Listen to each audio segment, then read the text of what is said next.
Well, hi there again, listeners. You are back down the red rabbit hole. I knew you were coming back. I just knew. And guess who else knew that you were coming back?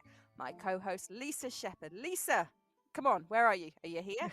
I'm here. I never leave. I like it down here. I've told you this. This is my safe space. And guess what? What?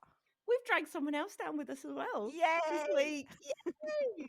We are joined this week by the wonderful Bridget Walsh, who I should say actually Dr. Bridget Walsh, because Bridget has a PhD in Victorian domestic murder. That is that. Well, what did your supervisor say, Bridget, when you put that topic forward? She was fine, actually. The way I thought it was, I'm going to be studying this thing for at least 3 years, most of it on my own. And I thought I just want to do something that's going to be really interesting for however long it takes to finish this thing. And I thought, yeah, let's do murder. Why not? Brilliant. I think if there was any PhD that might tempt Nicky, that would be it. Murder generally. Yeah, murder generally. And you have, so your debut novel, The Tumbling Girl, won the UEA Little Brown Award for crime fiction. And you very recently released your second novel, which is The Innocents. And that's the one that we're going to talk about a little bit today and how that relates to some true crime, as well as, I think, just picking your brains about the Victorians and about crime. And sounds great. I'm super excited. This sounds like a really deep rabbit hole. We're going to jump down. Does. So, Bridget, tell us about The Tumbling Girl and The Innocents. They're part of a series? They are part of the series. They're part of the Variety Palace Mysteries. So the Variety Palace is a fictitious music hall on the Strand in London. That's rather shambolic.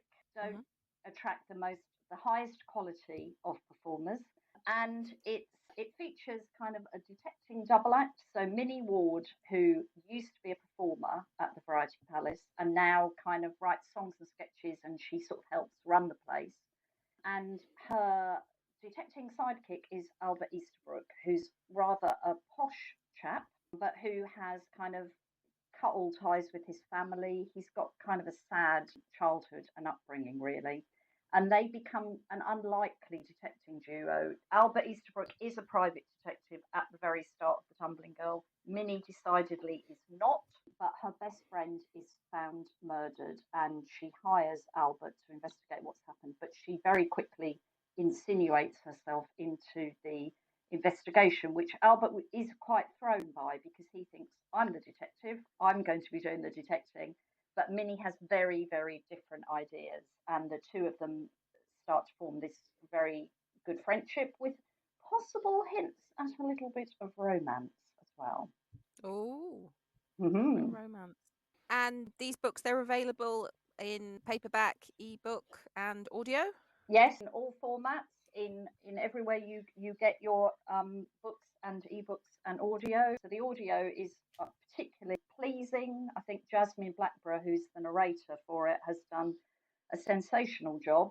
Although I can hardly bear to listen to them, because it's just, you just sit there thinking, oh no. It's a bit like listening to yourself on tape, even though it's not my voice. And you pick up on all the grammar and the problems that you think, oh, I should have fixed that, or that ain't quite right. Yeah. And you're really, I think, if you're anything like me, you're your worst self-critic. So you'll just be like, Oh God, terribly. Or I made that poor person say that. That was the other thing. Or I think, or you just notice things. You sort of think, oh no, I've repeated that same word in 2 sentences, and I should have done something about that beforehand. But she's done a fantastic job. She's great, because I don't know if you know much about it, but you get, I got sent kind of 3 little sort of audition tapes. And my real worry was, because Minnie she's a working class girl, she's a working class Londoner. And I didn't want somebody to come along and sort of do a full Dick Van Dyke from Mary Poppins on her. And I had this horror of that being the case. And as soon as I heard Jasmine, the other 2 women were great as well, let me say. But as soon as I heard Jasmine, I thought, oh no, she's absolutely nailed it. So she's done a fantastic job, I think. As really good narrators, I think, kind of elevate the book and turn it into something different, than just the words on the page. And now you're here with us. Yes. And I am. we're hoping to elevate what's on the page, but we're also just fumbling through. I have to listen to myself on here. And isn't it strange how you don't sound the same in your own head to how you sound in reality? No, it's horrible. And it's also like in photographs. You go out for the night and think, "Hey, I'm looking pretty good," and then you see photographs and you think, "Why did anyone let me leave the house like this?" It is. I think it's that kind of self-imposter kind of syndrome, isn't it? Oh That kind of yeah, we think that like I said, we are our worst enemies. We really are, especially women. We're going down another rabbit hole now, aren't we? oh, this is a whole different rabbit hole. But absolutely, I don't think men agonise over things like this the way women do. No, they don't. They just they run a hand through their hair and off they go. That's it. That's Yeah, all they do. absolutely. Whereas we spent literally hours doing makeup and coming up with Yeah, outfit choices and all that, and trying to find the best light in the photo. And what do? yeah. They just whip a selfie up. Or my husband just takes the most awful pictures of me with the kids. And he tries to go, I'm just catching you candid. I'm like, oh, you Yeah. could have told me. You could have didn't have to be when I was bending over to tie their shoe, did it? You need a countdown, don't you? I'm going to take a picture in 5, 4. So wait, I'm going to stand to Yeah. the side. I'm going to Hang cock on, my hang head. on. Yeah, yeah. I'm going to suck my cheekbones in. Yeah. Boobs Yeah. out, Yeah. bums in. Back arched. So, Bridget, tell us about. I mean, obviously, the whole reason we have the Red Rabbit Hole is we want to know about those true crime cases that Mm. inspired you to write the books. Tell us about the true crime case that inspired you. The true crime case that inspired me for The Innocent, I came across by accident. Really, I wrote The Innocents during lockdown. So the Tumbling Girl was out on submission. I was waiting to see if any publisher would take it, and we had pretty much literally just gone into lockdown. So the world was a very odd place, and publishers were being very cautious, and it was taking a lot longer than I wanted it to. So I thought, I know what, I'll just throw myself into research instead because it's one of my favourite things. And I was initially going to write a book featuring a safety coffin. So the Victorians were very worried about being buried alive. And they invented this thing called a safety coffin. So if you were to, perhaps pass into a coma or unconsciousness and wake up and think, oh God, I've been buried alive, there was a little rope inside the coffin that you could pull and it would ring a bell up on the surface. So, and hopefully somebody would hear the bell and think, oops, we've buried a live one this time. And I just loved this idea, and I was trying to sort of construct a plot around it.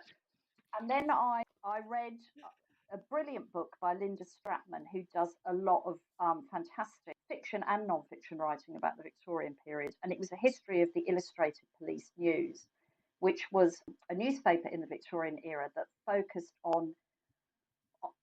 quite a lot on murders, but it kind of focused on a lot of a variety of different crimes. And I came across this incident in it, and this is we are about to get a bit dark here because it's a real tragedy what happened. Go for it. But in 1880, yeah, yeah, in 1883, at the Victoria Palace, or the Victoria Hall rather, which was a entertainment venue in Sunderland, there was a matinee performance for children on a Saturday, and lots of tickets had been given out of the local schools, and most of the children came along unsupervised because it was kind of a different time, and I think the parents probably thought, great, get them out of my hair for a couple of hours. And they were all told that at the end of it, every child would get a toy. So, this was very exciting. And a lot of the children and a lot of people who went to things like music halls and theatres in the 19th century were working class. The theatre was not the extremely expensive night out it is at the moment. So they started throwing these toys out into the audience at the end of the performance, but they were only reaching the children in the stalls, and there were children up in the galleries. And they realised what was happening. I thought, we're not going to get anything. So they started thundering down these stairs.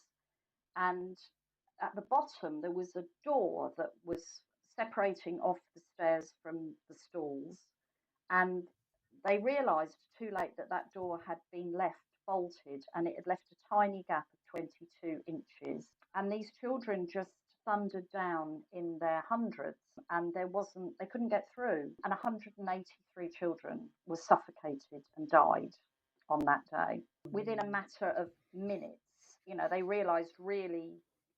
They realized what was happening, but by the time they realized, these children were, they were just piled up against this door. And it's really, I read the whole inquest into it all. They got the children out and they laid them out on the pavement in the rain. It was just, and parents had to come along and find their children, and then they had this inquest, and they found no one individual was found guilty, or no group of people were found guilty. It was seen as, it was a terrible tragedy, very sad, but no one particular person was found as being to blame. And I just started thinking about what would it be like to have been there on that day, to have survived it, but the trauma that you were left with. And of course, this wasn't a point in time where, those who survived would have been offered counselling. It would have just been, you get on with it. And that really started the idea for the Innocents. So I've moved the event back in time so it can still be a Minnie and Al mystery. And I've moved it to London because that's where they're based. But it is, the opening of the book is based very closely on that particular incident. And even the guy, we see it all through the eyes of Frederick Graham, who's the caretaker, and he actually was the caretaker at the time. They think he saved about 600 children because he was the first person to realise what was happening, and he led a load of children to safety. And yeah, it just kind of stuck in my mind. And when I spoke to people about it, unless you lived in Sunderland or you knew quite a lot about theatre history, no one had heard of it. And I thought, how can it have happened? Yeah. That 183 children died, and now no one knows about it. It's lost in the mists of time. It's really little known about, isn't it? And when you mentioned it to us, Bridget, I had heard of this, but actually from a very different perspective. I'd heard of it from a children's rights perspective. Because and this is interesting, when I was typing into Google, or there are other search engines available, when I was typing into the search engine, it said the Sunderland, the Victoria Hall incident. Yeah. First of all, it came up as incident, not tragedy, not disaster. And I thought, where else have I ever seen the death of 183 children be called an incident? Exactly. And wasn't there something that the inquest took place very quickly after? It's a matter of days, and they went straight into that inquest. So you've got to kind of consider how much preparation went in, how many interviews took place, how many people did they talk to? Did they talk to any of the surviving children to give their accounts of what happened? And I think there was something about who they never identified who bolted the door. They did interview some of the children, but some of those children were incredibly young and obviously traumatized by what they'd gone through. And yeah, there was this confusion over, they couldn't exactly say who'd bolted the door. And then, some children were saying, oh, I thought it was somebody with dark hair, and somebody else said, oh, I think it was somebody with fair hair. And, they just couldn't kind of identify who it had been. But, the management of the theatre were not found guilty of anything. I mean, the one good thing that came out of it was it sort of brought about the first legislation for safety in large places of entertainment. Because there were other cases that happened in the 19th century, not quite on this scale, but there were other things where, somebody falsely cried out fire and there was a stampede and a load of people died. But I think what was really so telling about this one is, that it was all children. And some of them so young, and in the British Library produced a little pamphlet which is the full inquest, and in it they list all the children who died and their ages, and some families lost 2 or 3 children on that day, and some of the children were as young as 2. I think there's a family who lost 4. Yeah, there was one family, I think, who lost every single one of their children. There was a positive outcome in that I thought I heard that somebody who lived locally engineered the mechanism that then went on to become a push bar door. That's right, yeah. Yeah, it changed the law as well, didn't it? It's probably saved countless lives, but at the expense of course, all those children. When you mentioned it, Bridget, I looked into it, and there was a quote, I guess, from one of the surviving children. I don't know whether anyone's kind of come across this. I mean, listener discretion, but I'll read out what they said. So it just gives you a really good indication of what it was like actually being there. He said, "Soon we were most uncomfortably packed, but still going down. Suddenly I felt that I was treading upon someone lying on the stairs, and I cried in horror to those behind. Keep back, there's someone down. It was no use. I passed slowly over and onwards with the mass, and before long I passed over others without emotion." Oh God. Gosh. Yeah. Wow. And the ages were between 3 and 14 that came up on my search. So I Wow. mean, there was really little kids that Yeah. obviously suffered. And again, numbers have varied depending on what I was looking at, but on one of them they said there was over 2,000 children. There could have been. Mm. How they packed that many in. Oh, they really packed them in. I mean, there were no guidelines on how many people you could have in a venue. So 2,000 wasn't uncommon in music halls or theatres. So they were absolutely rammed in there, and they didn't stand a chance. I mean, there's a girl, I've forgotten her surname at the moment, but her first name was Inez, and I fictionalized her in the book, and she'd broken her leg and she was walking on crutches, and she managed to kind of wedge herself in at the corner where the stairs turned, and she put her crutch in front of her to sort of give herself some air, and she survived because of it. And she gave evidence at the inquest, but again, she was really young, and it really is a horrific incident. It's, the more I talk about it and think about it, the impact doesn't lessen at all. And I think Victorian theatres were pretty dangerous Yeah, places. they were. They were. There were things like they'd only have a tiny little like smoke hole at the top, and yet there would be all sorts of candles and fire and potential pyrotechnics on stage and things. So fires were incredibly common, and if there was an event such as that, exits were hard to get Yeah, to, they were. and it was hard for people to get out. And as you say, they would have packed them They in. did. And I think one of the things the Victoria Hall disaster brought about as well was that there had to be like uh, at least two ways out of the building. So I think initially it was that the route you came in was also the route you went out. And I think that brought about change. And they said there has to be a separate exit. When you think about that, there was only one way in and out. That's pretty terrifying in itself if there's a fire. So yeah, they were pretty frightening places to work, really. You were kind of taking your life into your hands a bit. And of course, it was a real working class, because I think the tickets were a penny Yeah. each. And tickets had been, I think the school teachers, the local schools had all had some sort of incentive, hadn't they, to help encourage more children to go to this performance. So it was pretty packed out. And as a parent, I can imagine, as you say, those parents thinking, that'd be a couple of free hours in the afternoon if the Fays entertained my children. And I kind of love the list of what the Fays had in their performance. Oh, yeah. That they had conjuring, talking waxworks. Oh, I don't know about So that. I don't know where they were. Yeah.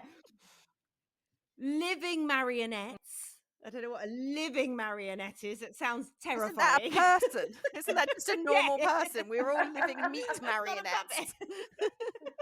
So it's a living person with some strings attached, I think, and a little cross that floats above their head. And then the great ghost illusion yes. as well.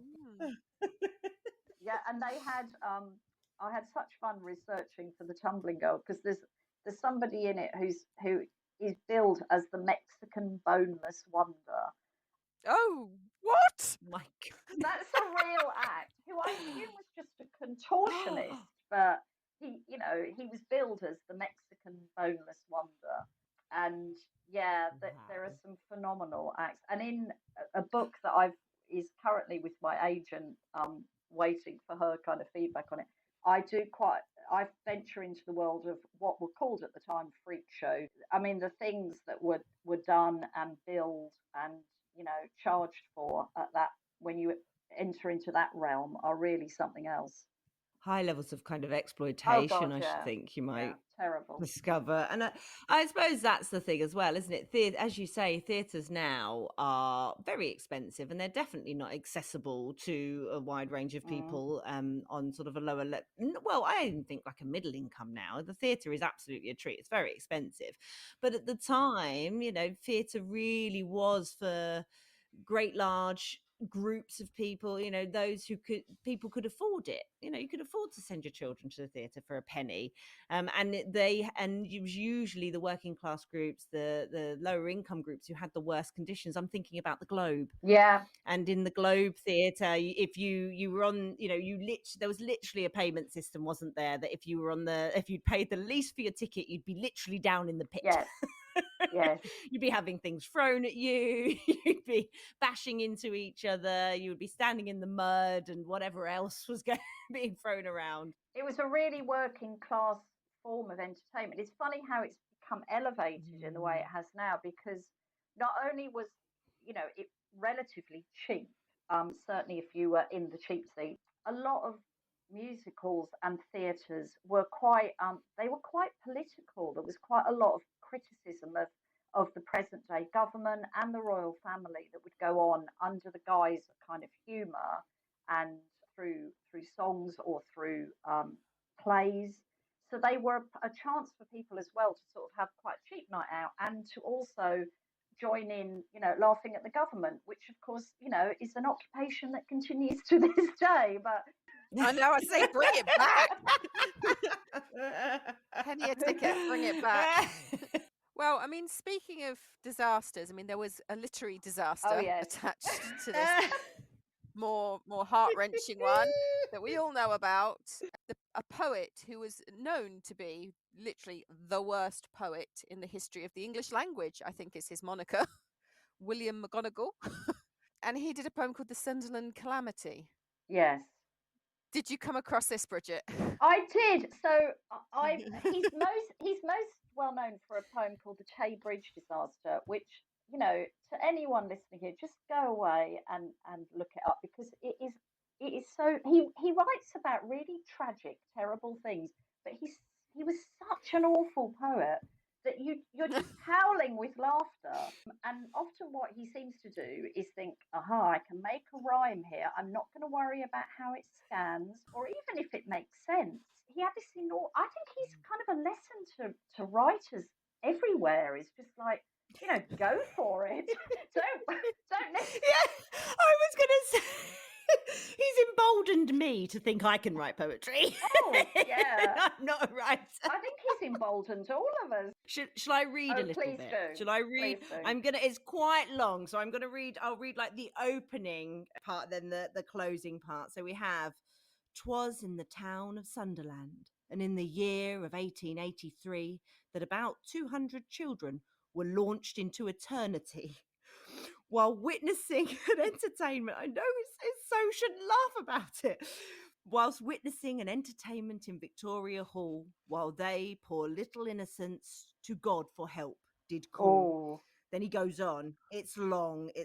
I'm trying to pick out some highlights. Lowlights. Well, the close. Yes, indeed. I use that. The last little part is brilliant. "Her Majesty's grief for the bereaved parents had been profound, and I'm glad to see that she has sent them £50. And I hope from all parts of the world will flow relief to aid and comfort the bereaved parents in their grief with their 50 quid." That would be, and that's not each, by the way. Just so you know, that was amongst all of them. That was all she gave. So, Bridget, you don't know this, but in Lisa language, 50 quid is a Tesco shop. Oh, yeah. No, it's not. Yeah, that's not even a full shop. That's like if I'm popping in on my way home from work and I'm just that's just getting tea. I complain a lot about the cost of living. I'm sorry. Oh no, I'm with you on that one. Definitely. I'm very fortunate. My husband does the supermarket shopping, but he comes home every time going, I haven't bought anything, and it was over 100 quid. Absolutely, you carry the bags home. You're like, why is this should be weighing me down. I want to be struggling while I'm carrying this, and I'm not. The only thing that's lighter is my wallet. Yeah, that was a poem and a half, really, wasn't it? So Do go. You can read the whole thing online. It is rights free now. So yes, go and go and enjoy if you so wish. Yes, I would say it's for lovers of poetry, but not necessarily. maybe it's a how not to. There's a lot of them around. Yeah, How not to do something. How not to write a yeah. poem Yeah. about a horrible tragedy is to make it sound like it was written by a small child that had never read a poem in their life that, like you Indeed, said, yeah. Bridget, just wanted to rhyme every word they could in some, Yeah. grotesque fashion. With zero empathy. Like Oh with yeah. it sounds it's got that sort of small child, when small children they haven't developed the sense of empathy yet, and they're like, oh yeah, very sad, moving on. It's a little bit like that, isn't it? Like, I'm trying to say the sad words, but I don't really It mean them. reminds me a bit. I was a teacher for a long time, and when you used to have to do poetry with year seven, so 11-year-old, 11, 12-year-old, and they'd have to write their own poems. And I used to say to them, it doesn't have to rhyme. It doesn't have to rhyme. And sometimes they'd start with something that'd be really good, and you'd have to sort of snatch it out of their hand before they worked on it and destroyed it in their attempt to make it rhyme. But obviously, William did not get the message on that one. So, but yeah, I mean, all of his poems they're magnificent. They really are. If you just want a laugh, you need cheering up. Read a bit of William McGonagall. Well, on that note, we are coming to the end of this episode. But we have so much more to talk to with Bridget. I mean, the Victorian crimes, and I think you've got another case that you I want to have. talk to us about. Something that's just, when I looked into it, my good God, it was shocking. And very similar to a more modern case when I started reading it, which we will discuss in the next Oh, episode. And taxidermy. Taxidermy. Can we talk about taxidermy? You sent me down a rabbit hole looking for those pictures, oh, Bridget. they are what a Brilliant. potter! What a man! So listeners, have a little look up, find the images of water potters. Is it the rabbits at tea, and there's in the classroom as well. Croquet matches. He did weddings. The burial of Cock Robin. That Yeah, was there. so go and look those up in preparation for next week, listeners. In the meantime, if you want to read Bridget's books, they're available, as she said, everywhere. And there's a brilliant audio edition out there on Audible and anywhere you'd get your audio books. And also on BorrowBox through the library app as well. Do go there, do sign up, and do download her books. But in the meantime, thank you, Bridget, for coming down the rabbit hole with us for this episode. And thank you, Lisa, for being here as always. Still here. Thanks for letting me join in. And you can find the Red Rabbit Hole on social media. We're on TikTok, Instagram, Facebook, and we also have a Patreon page as well. So if you can't wait, if you're, chomping at the bit, you can get that next episode early. We will see you all next time. Thanks, Bridget. Bye-bye, everyone. Thank you, Bridget. Thank you. Bye. Bye. Bye.